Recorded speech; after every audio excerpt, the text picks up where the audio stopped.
నమస్తే. ఎన్నికలు దగ్గర పడుతున్నటువంటి సందర్భంలో చాలా ముఖ్యమైనటువంటి పరిణామం. ఇప్పటికే జగన్ సర్కార్‌పై అనేక రకాలుగా ఆరోపణలు.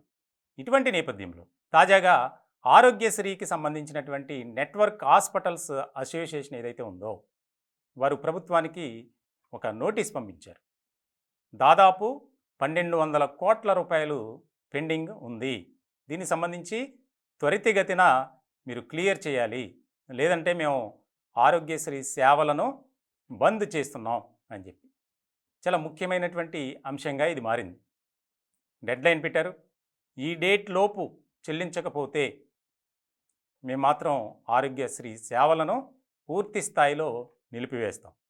గతంలో ప్రభుత్వం సంప్రదింపులు జరిపింది, కానీ ఎక్కడా కూడా దానికి సంబంధించి ఆచరణలోకి రాలేదు. ఇలాంటి సందర్భంలో ఇంత పెండింగ్ బకాయిలు పెట్టుకొని మేము ఎట్లా ట్రీట్మెంట్ చేయాలి, మాకు కూడా ఇబ్బందులు ఉంటాయి కదని వైద్యులు అలాగే అసోసియేషన్ సభ్యులు ఆవేదన వ్యక్తం చేస్తున్నటువంటి పరిస్థితి.